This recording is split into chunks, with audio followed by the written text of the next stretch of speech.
1979 novel by Dewey, FOXES. Jeannie sat by herself in panties and yellow t-shirt, cross-legged in the window seat. She murmured, "And now it's all become so clear that when I say I love you, dear."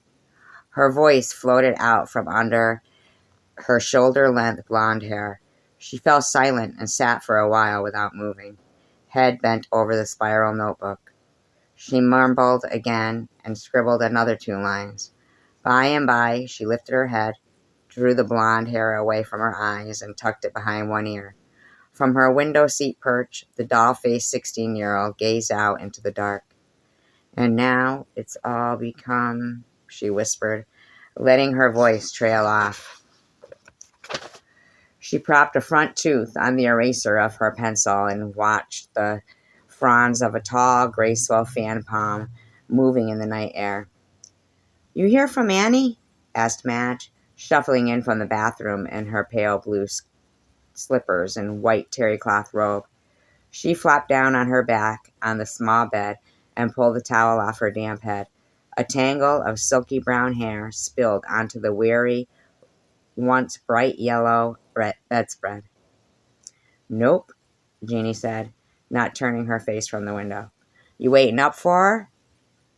Madge's eyes wandered up to the large black and white poster of Fred Astaire and Ginger Rogers over the bed. She arched her back and mimicked Ginger's pose, sensual and languid. "Oh, sure," said Jeannie, meaning no way. She bent her head over her notebook again without noticing Madge, moving in a comic pantomime on the bed. The pretty brunette had slipped off her oversized horn rims and was pretending to hold Fred Astaire in her arms, recreating the dance from her pose. As she writhed about, her robe fell away from her body, more full-breasted and womanly than her 16 years would seem to allow. In the middle of one especially lewd-looking gyration, Deidre walked in. "Well, teen sex rages out of control in the valley. You two want to be alone, or can I watch?" Deidre spoke with a kind of nasal drone at a rather world-weary pace. She was an ultra-thin, ultra-sophisticated 15-year-old with beautiful, wide-set brown eyes and fine, cascading russet hair. Bending over, she pulled cushions into a nest on the floor. The word "Rocky," stitched in blue letters, showed across the rear of her red satin boxer shorts. "Don't be gross," said Madge, pulling her robe around her body, embarrassed at her own abandon. Self-consciously, she clutched the robe tightly, all the way up to her neck, and sat back against the head of the bed. Deidre fussed around like a cat, arranging her nest on the floor. She pulled a cushion off the battered red leather chair, a chair with speakers nailed at ear level to either side of its high back. She scrunched her hair into a bun, pulling a sheet and a light blanket over her. "You gonna keep the light on?" Deidre whined tiredly, shading her eyes. She reached up on the bed, pulled the pillow off, and mashed it over her face for emphasis. "Just a minute," Jeannie said, paying no attention to Deidre's theatrics. She made an eraser in the notebook and added another line. She tucked her chin thoughtfully into the neck of her yellow t-shirt. Her strawberry blonde hair tumbled down and hid her face from sight again. "God," came a whine from Deidre. "God," came an answering, even more nasal whine from under the hair. Jeannie continued to scribble. Then she stopped, lifted her head, flipped her hair back, and held the notebook out in front of her, reading to herself. "Can we hear it?" Deidre asked. From her window seat perch, Jeannie screwed her face up exaggeratedly, meaning, "Forget it." "God," said Deidre, sitting up to take off her beige tank top. She slid off the red satin boxer shorts and her pink panties. She had small, elegant breasts, a flat belly, a dancer's round bottom, and colty legs. She wriggled around and stretched lazily, as though feeling good in her nakedness, then snuggled back down in her nest. Jeannie reached up and snapped off the small fake Tiffany lamp hanging over her head in the window seat. She stayed hunched up in the niche, looking over her lines again by the pale light spilling in from the street. "Well?" Deidre said expectantly. Well, maybe it's something private, said Madge, wanting to preserve the peace. She leaned forward and struggled out of her bathrobe without getting up, then slid modestly under the sheet. It's another poem about Scott. We heard the last 7,000, said Deidre. Please, Madge said. She looked up to where Jeannie was sitting. You coming to bed?